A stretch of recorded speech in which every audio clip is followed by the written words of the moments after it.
22 जनवरी के दिन बहुत संत थे वहाँ, भारत के शीर्षस्थ शिखरस्थ संत सत्पुरुषों के सानिध्य में भारत के सभी मान्य पुरुष वहाँ थे। वो तो मेरा भी भाग्य अच्छा है कि मुझे भी अवसर मिला वहाँ रहने का।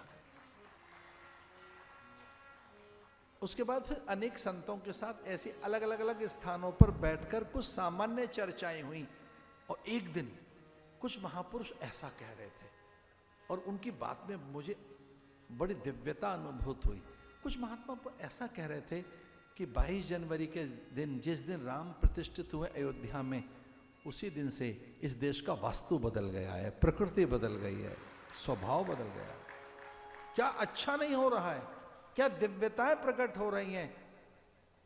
कोई संवैधानिक संकट नहीं है, कोई राज भय है नहीं, कोई आंदोलन नहीं है, कोई विपत्ति नहीं है, महामारी आई नहीं है, चारों तरफ कोई मारामारी नहीं है, सांप्रदायिक उन्माद नहीं है, कुछ लग नहीं रहा है, कोई उपद्रव हो, अमंगल हो, अनिष्ट हो। अरे अयोध्या में राम क्या आए? भारत में आनंद छा गया है, प्रसन्नता छा गई।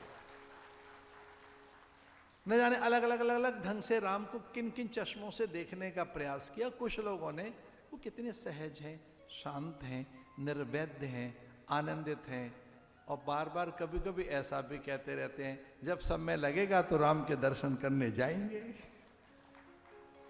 यही तो कहते रहते हैं कई प्राणी।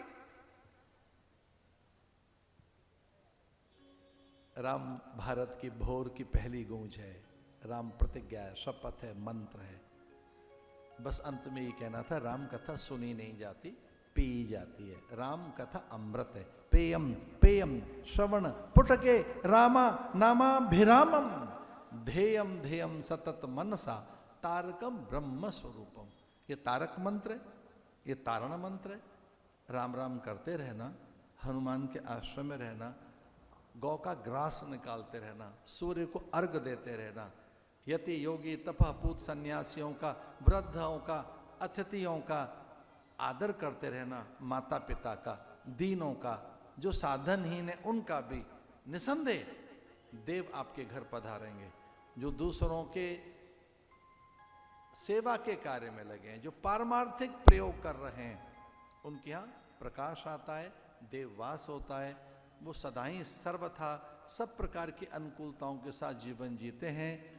आपके नगर में, यहाँ हमारे इस हरियाणा प्रदेश में, जिसे हिरण्यमय प्रदेश कहते हैं, कभी यह सोने जैसा प्रदेश कहा गया। सर्वाधिक यज्ञ यहाँ हुए, हमारे यहाँ हरि आए, बांसुरी नहीं बजाई, गीता सुनाई है।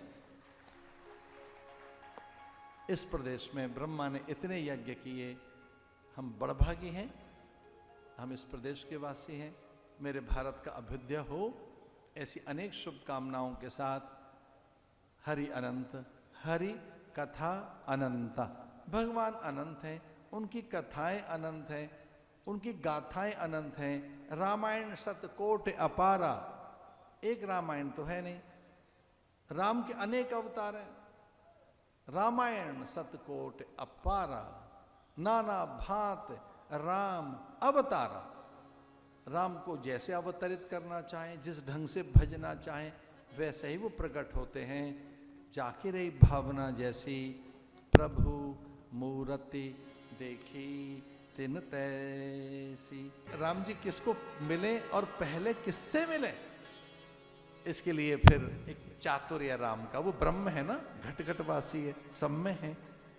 तो तुलसीदास जी लिखते हैं, आत्म रूप से हर किसी को ये लगा कि मुझे पहले मिले, मुझे पहले मिले, मुझे पहले मिले।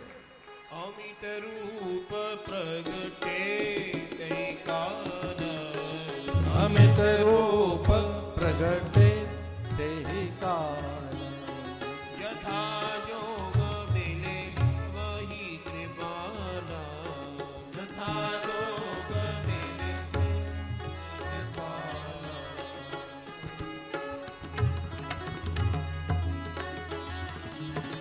अमित रूप प्रगटे तै काल, यथा योग सबै मिले कृपाला, यथा योग सबै मिले कृपाला। यथा योग रूप प्रगटे अरबों रूप बना लिए उन्होंने। गुरुदेव को लगा पहले मुझे मिले के कौशल्या, सुमित्रा, भरत आदि को।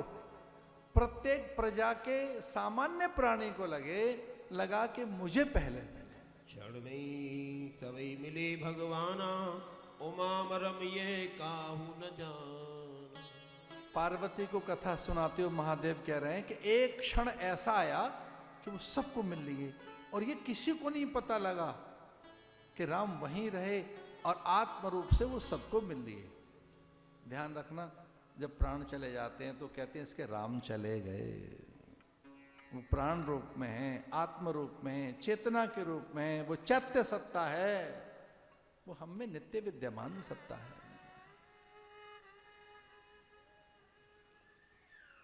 हमारी मर्यादा रही है समय का, हम कभी अतिक्रमण नहीं करते, कभी नहीं किया है तो उधार मांग के या भिक्षा मांग के किया है।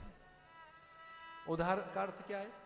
उधार का अर्थ है कि भाई आज थोड़ा और समय दे दीजिए, कल कम कर लेंगे, पर कल तो कुछ है नहीं, तो भिक्षा मांग लेते हैं आपसे। अब वो सन्यासी का स्वभाव है। 1 बजे सदा कथा विराम होती रही है, आज मैं भिक्षा पे उतर आया हूं, मुझे 15-20 मिनट और चाहिए।